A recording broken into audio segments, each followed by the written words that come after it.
Hello everybody and welcome back to Benjamin Magnus Learns You How to Play some EU4. We left off in our previous episode having fought Hungary to basically a standstill. Unfortunately, during the war we fought with them, they got a military tech up on me. I was level 5, they were level 6, which meant they were able to best me in the fields. I lost 15,000 men, which was 75% of my, nearly 75% of my entire total manpower pool, which really put the strain on the war for me. I made a sprint for the war goal, captured it, got enough war score to end in a positive note. I gave this province to my march. I took this one for myself, and then we just calmly parted ways. I took their money, I took 2 provinces from them, and then we ended the war. They were in a position to continue the war longer than me, so I decided that I was going to take what I could and run. After that, we dealt with some rebel situations, and we went over how to deal with rebels, and we briefly touched on inflation and how to deal with inflation. Now we are in what I call the recovery period. After a war, generally it's going to take your country a while to integrate new lands back into the fold and to just recover from what happened. Our coffers are empty, but we did pay back our loan. And we have new provinces that are not really developing too well just yet. So their autonomy is kind of high, which means they're not going to give me much in terms of taxation. Like Zemplin here is actually providing no taxation because it is also an unaccepted culture in Poland of Slovak, which is a little sad. Now, in terms of manpower, you can see it's been steady at 0 for a while now. And that's because every new man that we get at the beginning of the month is going back into this army.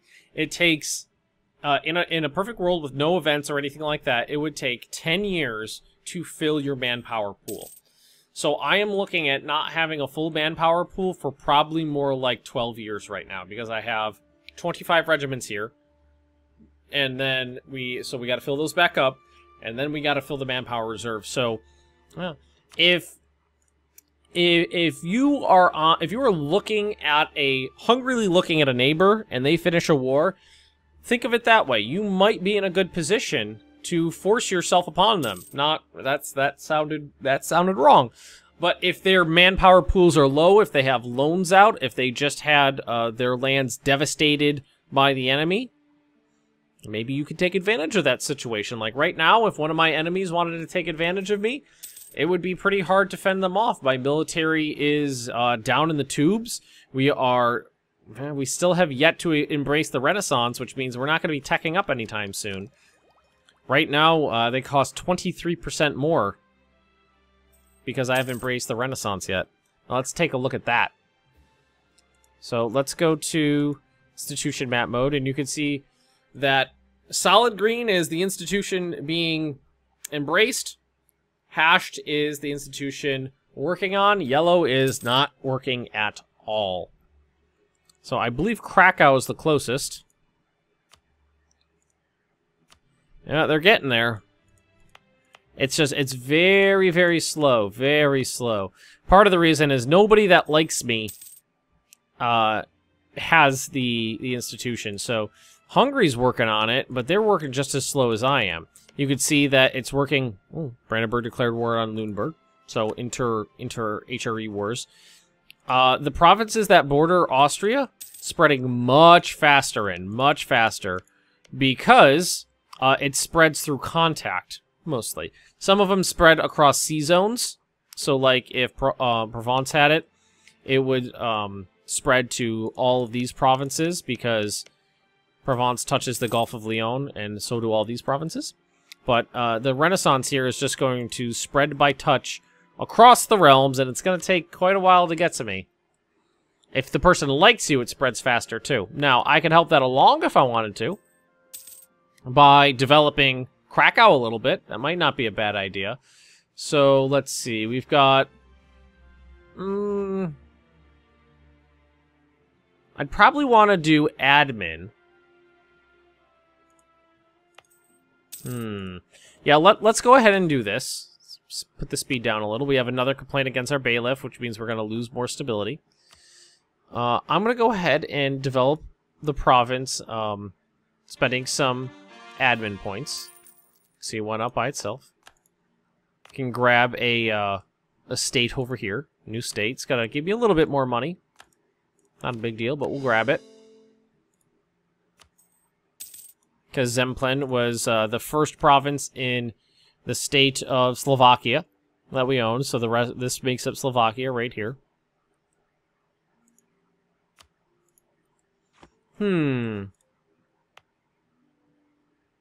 So maybe we want to spread it out a little bit, so we're not spending all of our points and putting all of our eggs in one basket. I think so. Let's do Diplo.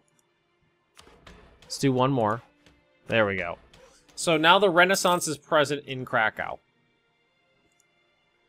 Well, if we go to the spread, you can see that now in the province touching it, spreading much faster because you get a increase in spread for friendly provinces that have the Renaissance touching you. So that's going to help our nation out. We also have a new pop-up, estates demand more control. So your states are going to want control over a certain percentage of your country. And if they don't get it, they're going to get unhappy. So what you can do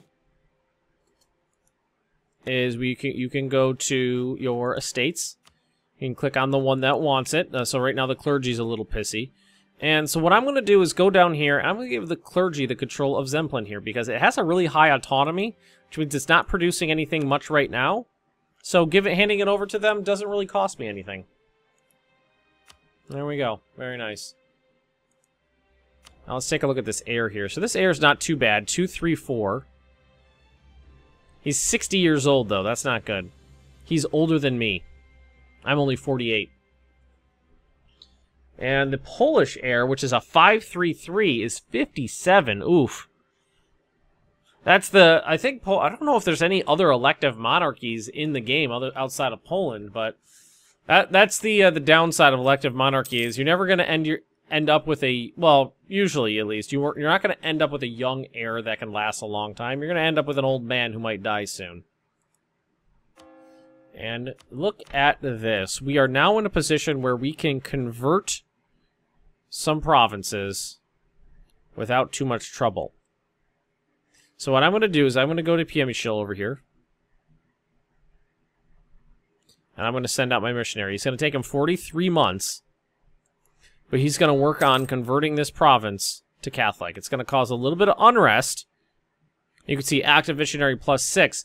But the recent uprising in this region basically quashes any other, potential rebels. For, I think, 10 years, you can see recent uprising -100. So they're going to be fine with that. They're not gonna throw a fit. Looks like we almost got our army back up to strength. Oh man, we took a lot of casualties in that war. It was unfortunate too because Rostov? I just saw Rostov. Where's Rostov? Well, modern times Rostov's like right here, I think. Next time it pops up, I'm gonna have, because that's not the first time they've done something against me. I don't know. Not a big deal though. If I don't know who they are, and the chances are they're not going to be able to affect me too much. A diplomatic insult from the TO, not a big deal though. They're still allied with Hungary and the Livonian Order. Ooh. It looks like we can't have as many men as we would hope here, so let's move over to Danzig. Coastal provinces are always going to have a base larger amount of supply than inland provinces. So Danzig, as you can see, could support 41 regiments. This one can only support 23. We have a little bit of money. Oh, we lost an advisor. Speaking of a little bit of money, we need to spend a little bit of it. So we're going to need to replace our advisor here. We have a base increase of 7 ducats per month. So let's see, which one of these guys can help us out the most? So these ones are a little expensive up here, these larger ones. So I think I want to go for one of the cheaper ones, which leaves me with yearly prestige, stability cost modifier, and production efficiency. I think I'm going to take yearly prestige. That's going to give me 1 additional prestige per year. So before I was only gaining 0.11 yearly. Now I'm getting 1.11 yearly. Norway has been discovered. Not a big deal. You know what I think I'm going to do is I'm going to send a spy over the Teutonic Order. Build a spy network. Just in case I want to fight them again. I don't know if I do, but maybe.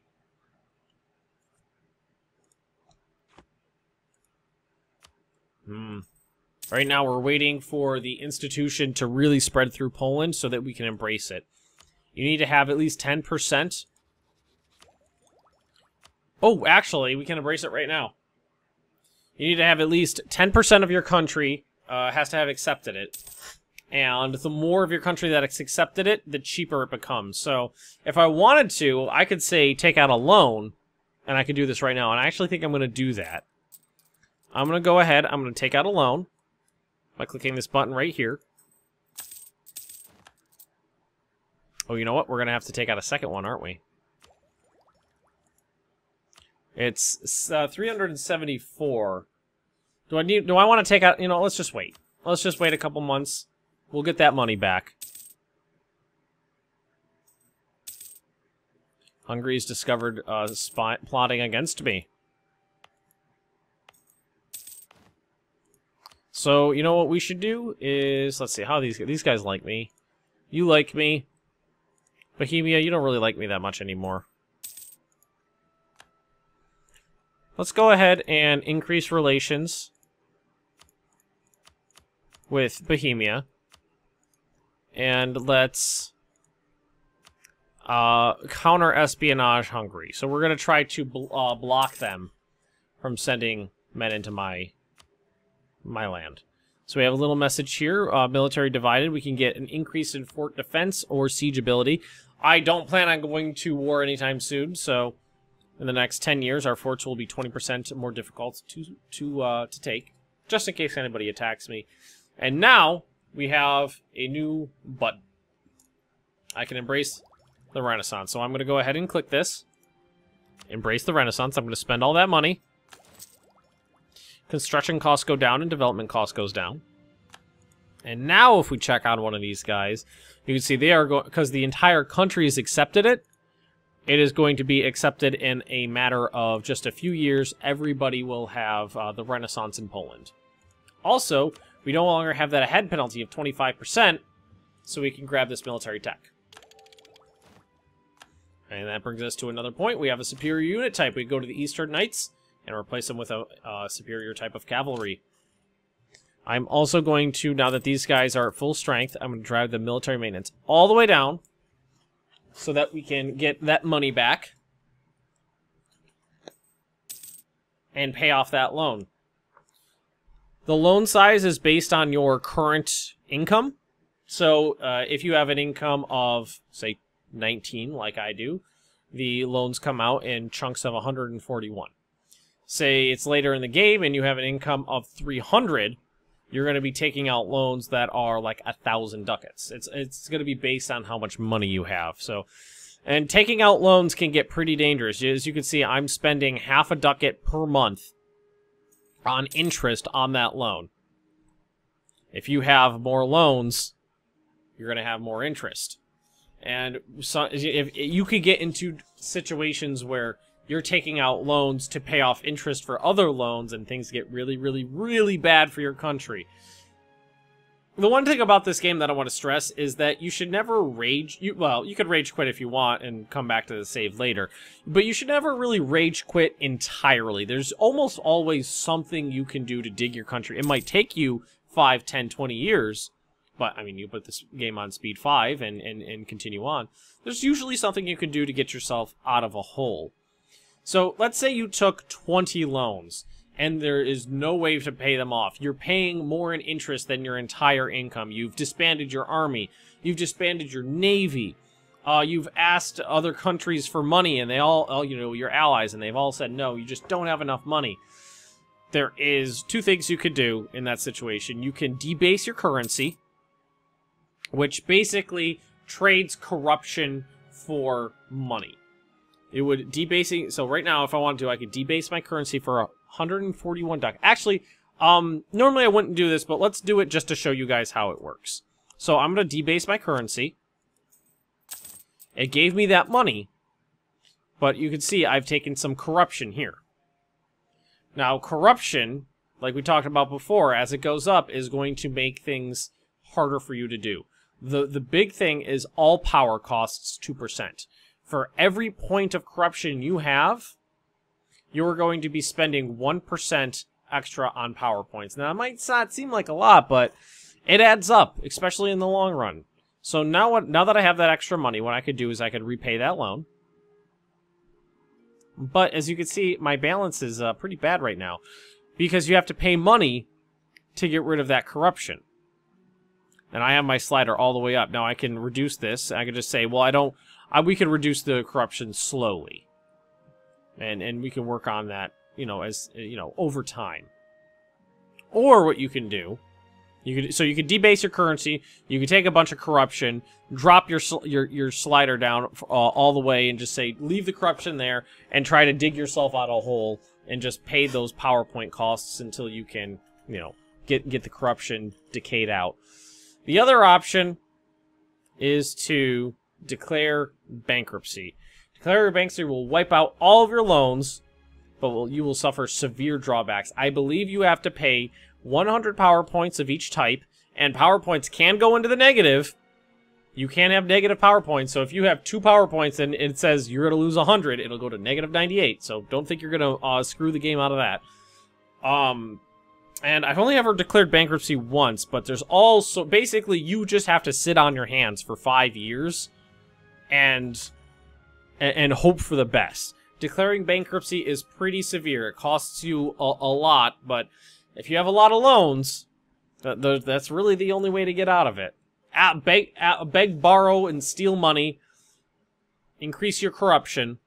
And actually, right now, I'm gonna drag this pretty high and try to get rid of that corruption as quickly as possible.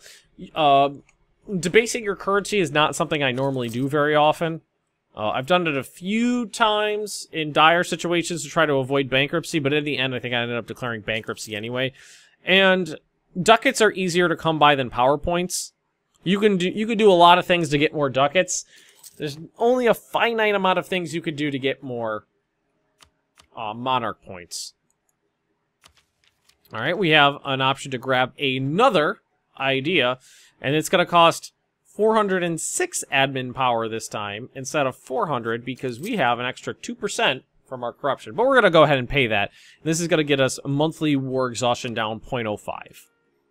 It's also going to unlock, boom, this guy right here. Stability cost modifier minus 10% and monthly war exhaustion minus 0.02, which is pretty nice. That's going to stack up.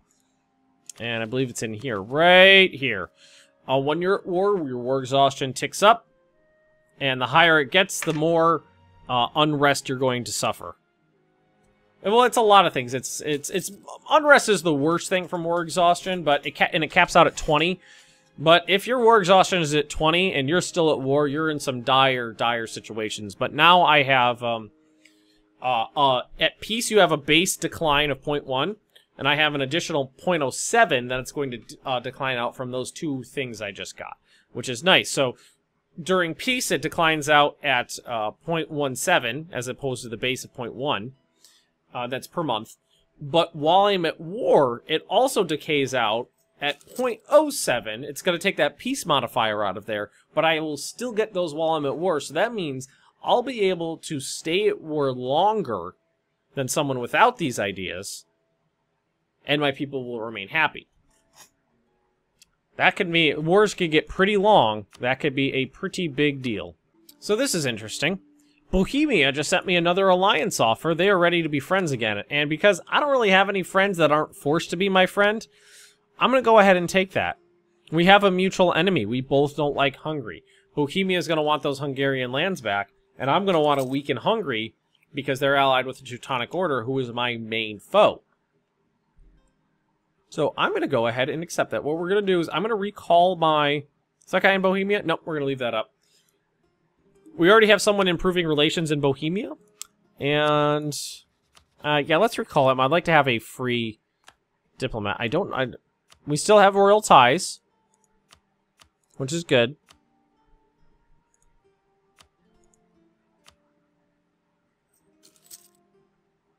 Okay. Okay, so hopefully I can get Bohemia to join me in the next war I declare. So as we've been, I played just a few minutes off screen there. You can see my corruption is decaying out. Ah, interesting. So Muscovy doesn't like me. They declared me their rival. So Muscovy is playing the game of international politics by paying off the Teutonic Order's debts. Because the Teutonic Order is someone that I would fight. So Muscovy is kind of like funneling money into my enemy. Very clever, Muscovy. Very clever. I do want to take more Teutonic land. They're allied with Hungary and the Livonian Order. And let's go ahead and test this out. So at the moment, Hungary would not join because they have so much debt from... So Hungary took a lot of debt in that war, those multiple wars they were in. Between the Ottomans, Bohemia, and me, they took on a lot of debt. But there's also the issue that I have a truce with them. Ah ha ha! The Teutonic Order has fabricated claims. Interesting. So, technically, I can... Ooh, I have a new cardinal. That's just a random event. I have 2 cardinals now, which gives me more papal influence. Harm-controlled cardinals, 1. It's 0.5 per cardinal. Oh, the Pope's at war with a bunch of people. Oh. Milan, Mantua, and the... Ooh, that's not a very strong alliance. Milan, where's Mantua? Florence. I don't even know where that is.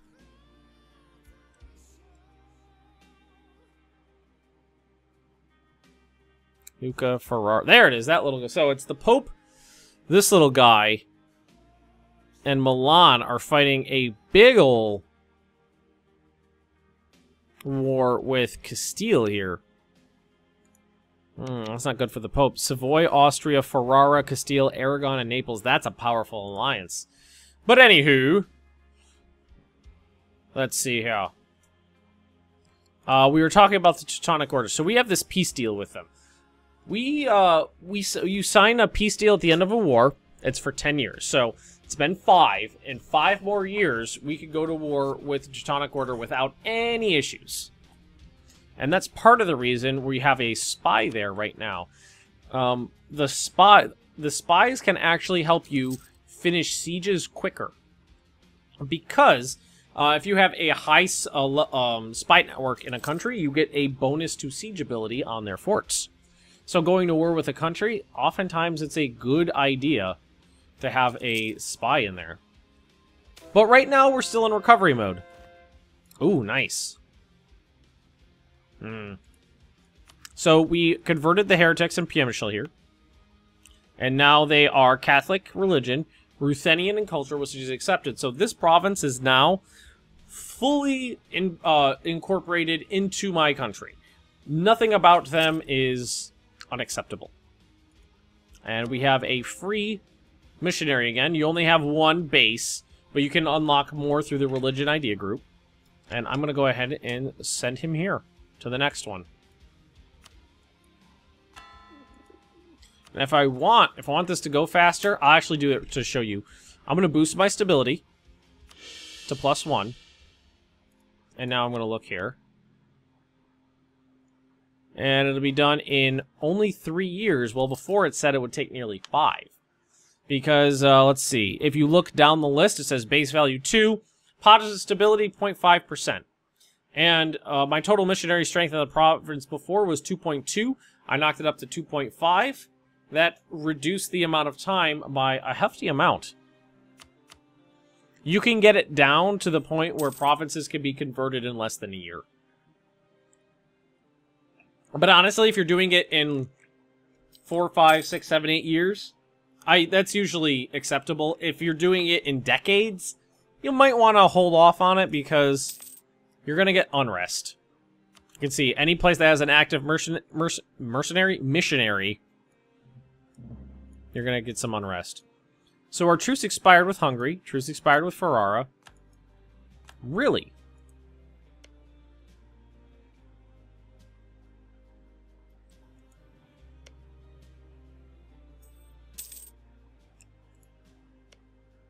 Huh.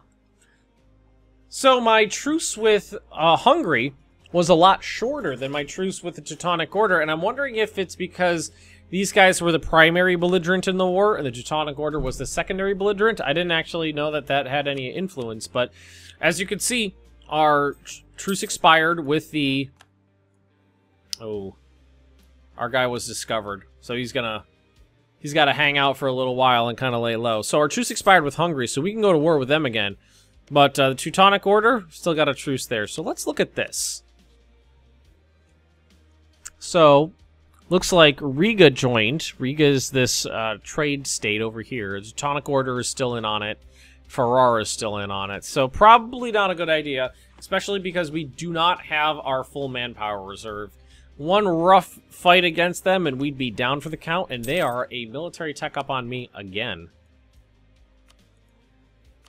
But let's take a look here. This next tech unlocks artillery and is a military tactics bonus again. So that's going to be pretty important. So the Holy Roman Empire died. It was from Hesse here, and the Austrians were re-elected. Very interesting. Whoa! So that's interesting right there. Bohemia likes me so much right now that they're voting for me, Poland, to be the next Holy Roman Emperor, even though I am not inside the Holy Roman Empire. That's very interesting. That's what's fun about the HRE, is that you can vote for someone outside of the HRE. So the Renaissance is definitely spreading a lot faster now. I kind of jump-started it in the region because, you know, it spreads through contact, and I kind of forced it in my area. But that's not, you know, Hungary was already kind of getting it, and Lithuania getting it is good for me.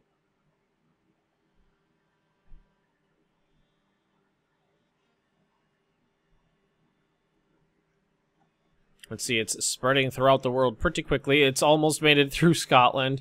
It's working its way through Sweden and even into Russia now. But Russia has managed to keep up militarily. Man, do they hate me. They want a bunch of my provinces, too. Oh, no. Okay, so, our leader just died, passed away. I believe that there is, I can't remember, but, I saw the stat block once before. For every year your guy gets older, there is a higher percentage chance of him dying. The oldest person I've ever seen in this game was 114. But I believe after 90, there's like a 99% chance you're going to die. So the older you get, the higher probability you're going to die. And whenever you die, you lose the stability. So that stability point I just paid for, that's gone now. But if I hadn't paid for it, it would have dropped me to -1, and I don't want to be in the negatives anyway. So our leader is dead. Black news. But ooh, that is interesting. Von Habsburg now sits on the throne. He is a 2-3-4 leader, so he gives me 2 here, 3 here, and 4 here. That'll help balance out my my military hole that I'm in. He's kind of old, though. He's 64. His heir, who is that Bohemian? Nope, that's Poland. The Polish flag and the Bohemian flag, and when it's so little tiny, can look pretty similar. Let's see, what does he have here? He's well connected, which means that our advisors are cheaper. That saves us a good amount of money. And now, because I died, I no longer have a royal marriage with Bohemia, and they would like to re-up it. So I'm going to go ahead and do that. There's actually something I wanna check, though. I think it's political. I'm looking for the dynastic. Ah, here we go. The dynastic map mode. Ooh, interesting. So normally, a von Habsburg sits on the throne in Austria. and several other nations pretty early on in the game. But it looks like the von Habsburgs have fallen out of favor, and now the only von Habsburg in the world sits on the throne of Poland and Lithuania. Very interesting. Normally it's a very powerful dynasty, but not right now. And even for me, I'm an elective monarchy, which means... Ooh, they didn't do it again. I'm an elective monarchy, which means they can be voted out. So for me, the dynasty, or dynasty, however you want to pronounce it, is not that important. But when you have a normal monarchy where it's father to son, or you know, brother or nephew, you know, just male, you know, going on down the line, which dynasty you are can have widespread ramifications throughout the game. So if we take another look here, you could see that Austria and Hungary have the same dynasty, as well as large swaths of the HRE, von Wittelsbach and Hohenzollern, if I'm pronouncing that right. Hohenzollern? I think it's Hohenzollern. That playing the dynasty game can be very, very fun. Playing marriages against each other and things like that. That could be very entertaining, but for now, it's not that big of an issue for us as Poland. I'm going to go ahead and tech up. There's no penalty, and we actually have a little bonus because someone is ahead of us. It's going to get us naval morale, not a big deal, and colonial range. Again, not a big deal for us as Poland. You could do colonial playthroughs pretty much any country. Colonial Poland, you're going to put yourself in kind of a hole because distances are very important when you're going colonial, and from way over here, it's much harder to reach the New World than from anybody who has a coastline on the Atlantic. Let's see, is anybody... Let's see, France doesn't have an heir, and Lorraine doesn't have an heir. Let's see if France is interested in a royal marriage. Nope. Neutral attitude and distance between borders. But here, let's improve relations in France. And see if we can't get a royal marriage in France, because that would be a powerful ally for us. Ooh, interesting. We got some more rebels popping up.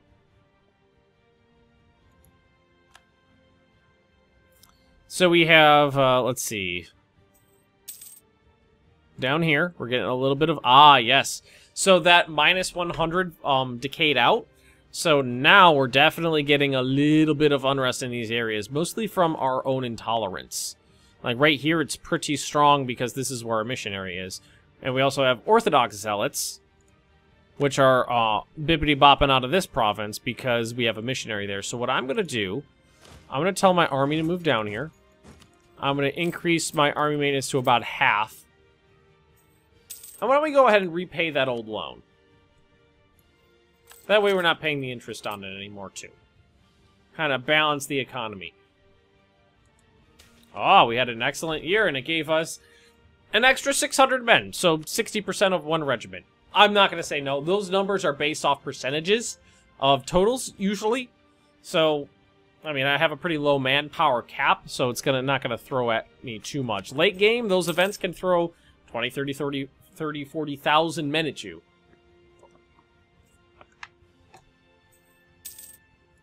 Alright, so we knocked down the unrest here a little bit.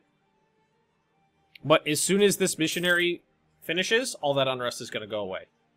All of it's going to go away. And this is definitely what I mean by our recovery period. We're not trying to poke anybody in the eye with a stick. We're not trying to, you know, meddle in affairs where, you know, we don't belong. Why don't you guys have a larger military, I'm wondering? You only got 2,000 men to your name. Is there something I could do, maybe, to help you along? Let's see. Placate local rulers. Grant them a province. Fortify them. Build or upgrade forts in your march. You pay for the fort. And a fort... Ooh. Interesting. They're Orthodox. I forgot about that. They're a different religion. Now, this is really going to piss them off, but I'm going to force them to convert. Now, as you can see, their liberty desire went from 0 to 45%. If it's above 50%, If any subject's liberty desire gets above 50%, that's bad. Because if it's above 50%, outside nations can try to support their independence. So, say Moldavia got to 51%, Muscovy can come up to them and be like, hey, Moldavia, you know that Polish guy, he's a dick. I think so too. I'll help you out. And Muscovy can try to help Moldavia fight me for their independence. But that's not that big of a deal. That will go away with time, and these provinces will all convert to Catholic now. Slowly. And that's good, because we're going for a Catholic, definitely a Catholic playthrough here. We're just definitely going to try to suck up to the Pope, suckle that popal teat. Oh, I just saw Muscovy get larger. It's I'm finding it interesting that Novgorod still exists. Oh, they might not for long, because normally Muscovy 99% of the time, Muscovy destroys Novgorod. Just absolutely wrecks the place up. Oh, it looks like we're suffering just the slightest bit of attrition here. I don't think it's that much, though. But, you know what I'm going to do? I'm going to go ahead and split this army in half, and I'm going to spread them out a little bit so we're not suffering any attrition. Moldavia, they want to be married to me now. Oh, and looks like I have a queen consort. Queen consort, not that big of a deal. They'll only take over if you have an underage heir. Doesn't happen that often. Does happen, but doesn't happen too terribly often. So let's pull this back now. That actually got me a relations buff with them, too. It might have helped the... Yeah, it really knocked down the liberty desire, too. They love me, so minus 20%. They trust me, minus 14%. I have good diplomatic reputation, minus 1.4%. And I have a royal marriage with them, minus 5%. And they're a march. They're just naturally loyal, so... I don't have to really worry about their liberty desire, and over time, they'll switch to being Catholic, just like Papa Poland here. So let's go look at France. Let's see if they want to... Ah, yes, let's do it. Send a royal marriage over to France.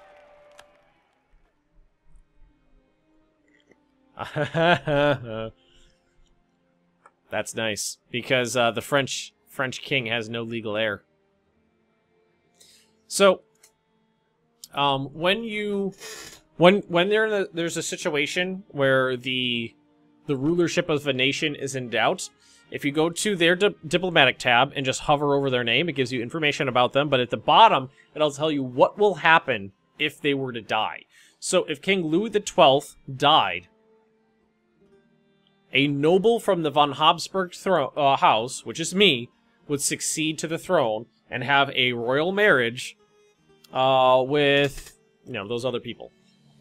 But it means someone from my dynasty would be on the throne to of France. That would also mean that maybe that we would like each other more because we'd be related, and they would be, you know, a good potential ally. It would also mean that potentially France can fall into a personal union underneath me. This also means that keeping a von Habsburg on the throne in Poland is within my best interest. So if I wanted to, I could become allies with them too. I do not have an open diplomatic slot right now, though. You can see right here it says I have 4 of 4 diplomatic relations. That means I could do it, but if you go for every 1 slot you go above your max, you pay 1 diplomatic power point per month, and that's a big pill to swallow. Alrighty, so we are at our final innovative idea, and I'm going to take it right now. So, finishing this off, this is going to get me 2 things. It's going to get me leaders without upkeep +1. It's also going to get me the cap for this, which is this little grayed out light bulb right there, which is advisor cost minus 25%. That's a pretty damn good one. Now, if we go to our court here, these guys, I pay them 25% less per month than I did before. That saves me nearly a ducat. Nearly 1 ducat per month that saved me. It also means that I could have 1 more leader in the field before I have to pay upkeep on them, which is also really awesome. And we are almost at a good spot to declare war on the Teutons again. Still have the same allies they had before. Hungary still isn't interested in joining them because they're still in a lot of debt. And Teutonic Order plus Livonian Order, that's not a strong alliance. That's not something I'm terribly concerned about. So what I think I'm going to do... Oh, let's give this a pause. There's a bunch of stuff popped up. I think I'm going to go to 1485 when the truce expires, and then we're going to end this episode. We'll start a new one in our attack on the Teutonic Order. Now, this is telling me that the Holy Roman Empire just passed a reform. There's 8 reforms. 1, 2, 3, 4, 5, 6, 7, 8 reforms. Usually the AI only gets 1 or 2 of them down, and then just the HRE kind of devolves into chaos. If you got a bunch of players in the HRE, it's a much bigger issue passing reforms, because when you get to the end here, like, let's see. Can't remember. I think it's this one. HRE is now always inherited by the same country. Yeah, and when you get to this one, there's no more elections. When you get to this one, everybody which in the HRE, which used to be a free state, now becomes a vassal of the emperor. And when you get to this last one, every single country in the HRE forms into one country, which is 10 times stronger than a bunch of squabbling princes. But, like I said, for the AI, they usually cap out at about 2. France would like to send me an alliance, so I'm going to actually take that, because France is an extremely powerful ally. Oh, and I forgot, that actually did not cost another diplomatic relation slot, because a royal marriage is a diplomatic relation. So a royal marriage with France and an alliance with France is only one relation, because it's the number of countries you have relations with. So the relations I have are the royal marriage and the diplomatic, the royal marriage and the alliance with France, the royal marriage and the alliance with Bohemia, the march status on Moldavia and the royal marriage with them, and the personal union over Lithuania. So that's my 4. But with that, we're going to leave this right here. Thank you for watching, everybody. I hope you have learned something, and I'll see you all next time.